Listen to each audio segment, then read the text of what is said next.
Di dalam diriku ada ruang yang sangat luas, tidak terbatas. Kalau Anda melihat dirimu materi, maka Anda mikrokosmos. Tapi kalau Anda melihat dirimu rohani, Anda makrokosmos. Karena seluruh alam semestanya ada di dalam dirimu. Bahkan Allah ada di dalam dirimu, sementara engkau juga ada dalam diri Allah. Tidak pernah ada yang mandek hanya materi. Meskipun materi tidak selalu mandek. Tapi kalau Anda ngomong rohani, ngomong energi, ngomong frekuensi, dia tidak pernah mandek. Selalu bergerak, selalu kalau dalam mana disebut selalu mengalir dan bergetar. Getaran yang mengalir atau aliran yang bergetar.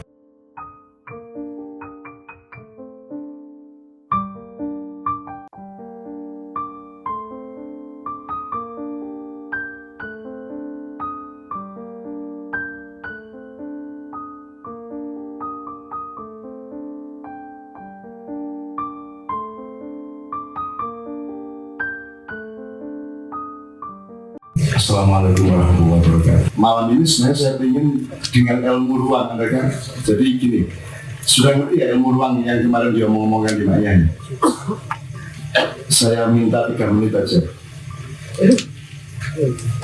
Kalau Islam tidak ada ruang, bangunan, atau kalau dari kecil, titik, garis, bidang, ruangan atau bangunan, construction, kemudian ruang. Anda tahu kalau ruang kan tidak ada batasnya. Ada yang tahu berapa luas ruang alam semesta? Tidak ada batasnya. Jadi tidak ada batasnya berarti tidak bisa dilihat. Berarti dia bukan materi sesungguhnya. Atau materi yang tidak bisa dilihat. Jadi yang bisa dilihat adalah construction atau bangunan. Yang kelihatan pada bangunan adalah temboknya, jendelanya, pintunya, tiangnya, atapnya, gentengnya. Nah, tapi ruangannya tidak kelihatan. Nah, sejarah ini dibangun oleh manusia dengan garis-garis, bidang-bidang, bangunan-bangunan di dalam ruang alam semesta. Fil afaqi, kata Allah, wa fi anfusikum. Saya pernah menulis puisi tahun 75 yang Anda bisa lihat di janum.com sejak kemarin. Di dalam diriku ada ruang yang sangat luas, tidak terbatas. Jadi kalau Anda melihat dirimu materi, maka Anda mikrokosmos. Tapi kalau Anda melihat dirimu rohani, Anda makrokosmos. Karena seluruh alam semestanya ada di dalam dirimu. Bahkan Allah ada di dalam dirimu, sementara engkau juga ada dalam diri Allah. Tidak pernah ada yang mandek hanya materi. Meskipun materi tidak selalu mandek. Tapi kalau Anda ngomong rohani, ngomong energi, ngomong frekuensi, dia tidak pernah mandek. Selalu bergerak, selalu kalau dalam mana disebut selalu mengalir dan bergetar. Getaran yang mengalir atau aliran yang bergetar. Nah sekarang kalau kita workshop dikit aja, umpamanya kita bernegara. Kalau parpol itu garis apa, bidang apa, bangunan apa, ruang? Pilpres itu garis apa, bidang apa, bangunan apa, ruang yang tidak terbatas. Garis pendek, di sini ada Jokowi, di sini ada Prabowo, dan kalau Anda hidup di garis ini tersiksa Anda. Karena kalau keliru sedikit Anda dianggap pro ini, keliru sedikit dianggap pro ini. Tidak ada kemungkinan kecuali 2 itu dok. Begitu sempitnya hidup kita sekarang. Nah, maukah Anda berada di garis itu? Ataukah garis itu bagian dari ruang di dalam diri? Bukan gitu masalahnya. Oke, Pilpres garis. Kita belok sedikit dari wawasannya saja. Kalau ada orang bertanya, sebelum ilmu ruang kan ada maraton sprint, infinite game, betul? Ya, ingat ya, ilmu Maya ya, yang kemarin-kemarin. Apalagi ada sudut pandang, sisi pandang, jarak pandang, resolusi pandang, batas pandang. Anda harus punya proses pengambilan keputusan untuk menentukan batas pandang Anda. Jadi kalau Anda memandang istri Anda tidak terbatas, tapi kalau memandang istri orang lain harus ada batas pandang. Jelas ya? Masuk ngawur kan? Masuk wali. Harus ada batas standar. Demikian juga kita kepada negara, kepada manusia, kepada apapun saja. Ya. Orang bertanya, Pilpres itu andekan bentrok, pernah, tawur, umpamanya ya, andekan ya, itu kira-kira hasil kurbannya, bahwa misalnya ada yang mati gitu, itu kalau dibanding Fathu Mekah dulu, perang dibukanya kembali, ditaklukkannya kembali kota Mekah oleh pasukan Rasulullah dari Madinah, itu gede nih kira-kira. Peristiwa Fathu Mekah dibanding Pilpres 2019 kira-kira gede mana? Menurut Anda? Mas, dijawab Mas.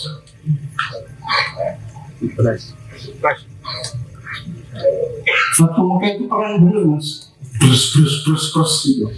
Pedang-pedangan, tusuk-tusukan beneran. Kira-kira Pilpres itu pedang-pedangan gitu enggak? Enggak dong? Jadi kalau saya tanya, Pilpres Indonesia 2019 dibanding Fathu Mekah itu gede mana peristiwanya? Fathu Mekah. Kira-kira 1/10-nya, 1/100-nya, 1/1000-nya, atau separuhnya? Kira-kira saja. Ada 1/10-nya Fathu Mekah. Temanya kalah gede, ya toh. Jumlah orangnya juga yang ikut berperan juga kalah banyak, dan seterusnya. Jadi lebih besar peristiwa Fathu Mekah dibanding Pilpres 2019. Yang ditanyakan oleh Sabren adalah Fathu Mekah saja oleh Rasulullah dibilang jihad asghar, perjuangan kecil, peperangan kecil. Rasulullah mengatakan kita barusan menyelesaikan perang kecil dan kita sekarang memasuki perang besar, jihad al-akbar. Apa gerangan jihad akbar itu? Perang melawan al-hawa, an-nafs, perang melawan dirimu sendiri, perang melawan nafsumu sendiri, melawan tidak terbatasnya keinginan, kepentingan dan seterusnya di dalam dirimu. Jadi hidup ini adalah perang besar. Sementara Fathu Mekah yang serem itu hanya perang kecil. Nah, Pilpres 2009 itu perang kecil, perang yang lebih kecil daripada Fathu Mekah. Sekarang saya tanya, Mak Iyah ini urusannya perang besar atau perang kecil? Jadi nanti soal 2019 gampang sekali tekorono nyoblos mobius itu mampu dewi misalnya gampang teman ya, itu masalah sangat kecil dan itu rahasia dan itu bebas, tidak ada masalah sama sekali itu ya. Itu hanya perang sangat kecil. Jadi Pilpres 2019 perang yang sangat kecil. Anda boleh ikut berdebat dan saling menghina, hardik, menista di medsos, asalkan niatnya iseng-iseng. Kalau bergantian udah pekok itu kan menghina satu sama lain, saling menghina luar biasa. Tidak pernah ada manusia saling menghina sedahsyat yang terjadi pada medsos hari-hari ini. Luar biasa, menghinanya itu luar biasa. Jangan gitu nih, tidak sih dilboknya silet. Lanjut menyebutnya. Bentuknya ditarik itu jadi begitu terhina manusia. Bang dalam Islam nggak tahu urutan antara nyawa, harta benda dan martabat ini yang paling penting apanya dari tiga ini? Martabat baru nyawa baru harta benda. Saya dihabisin harta saya, dicuri orang, dirampok orang, dan saya jadi gelandangan, tidak masalah. Toh saya masih punya nyawa dan martabat ini. Saya dibunuh tidak apa-apa, karena martabat saya tidak ikut mati. Ketika saya mati tidak punya nyawa, martabat saya tetap ada. Apakah martabat pernah mati bersama kematian Anda? Tidak pernah. Karena martabat bersifat abadi, nyawa bersifat sementara, apalagi harta benda. Maka yang nomor satu harus kita bangunkan dan kita selamatkan kembali di Indonesia adalah konsep dan kesadaran tentang martabat. Dan itu yang sekarang di Indonesia. Jadi sekali lagi, saya resume sedikit soal berarti Pilpres hanya garis parpol. Ya garis bidang bangunan ruang parpol bidang perusahaan bidang bangunan boleh sama ya, bisa dibilang bidang, bisa dibilang bangunan ya. Islam itu ruang apa garis apa bidang apa bangunan? Ruang. Kalau ahlu sunnah wal jamaah tidak. Sunni Syiah tidak, bukan ruang. NU Muhammadiyah tidak. Islam Nusantara tidak. Nah, bidang atau bangunan jangan diperdebatkan seolah-olah dia ruang. Jelas ya saya. Yang bisa kita ambil dari sini adalah sebenarnya yang disebut nasionalisme. Ada nasionalisme Indonesia, Australian nasionalisme, itu sebenarnya hanya bangunan yang dibikin dari ruang yang sama. Ruangnya adalah internasionalisme, universalisme. Ruangnya adalah kemanusiaan yang tidak ada beda kulitnya, kulit berbeda tapi tidak berbeda manusianya. Tapi karena kita tinggal di area geografis yang berbeda-beda, maka internasionalisme dan humanisme itu kita terjemahkan menjadi nasionalisme dalam skala geografis sebuah negara. Tapi tidak berarti kalau ada Mas Brad dari Australia ke sini terus dia tidak makan, terus kita kasih makan, tetap kita kasih makan, karena sesungguhnya nasionalisme itu hanya perjanjian administratif untuk skala tertentu, tapi prinsip kemanusiaan tetap berlaku universal untuk seluruh manusia di dunia.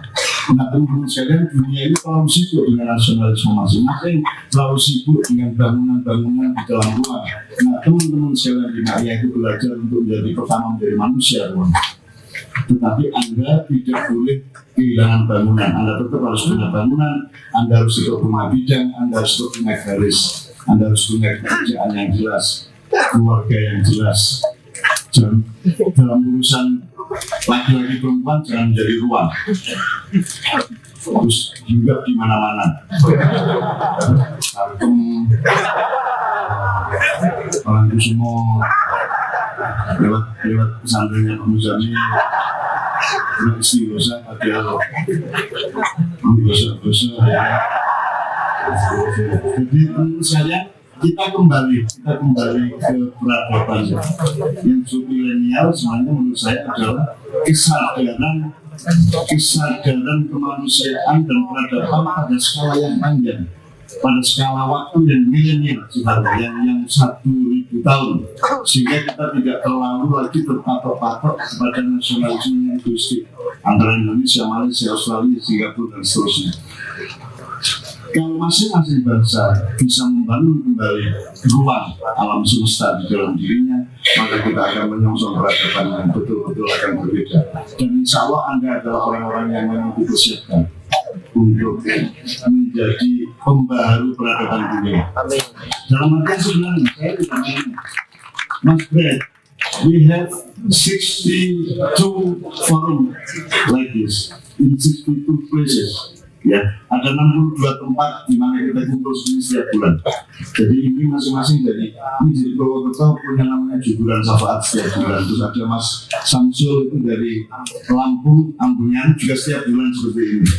Terus di luar yang 62 simpul atau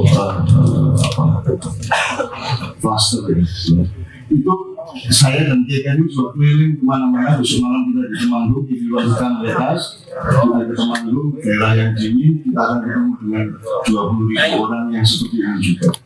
Dan saya merasa bahwa memang sedang ada rencana langit untuk mengubah peradaban ini. Untuk ini sudah menanduk, sekarang ini sudah tidak bisa apa-apa lagi. Namun manusia sudah tidak berperan di dalam industri dengan industri 4.0.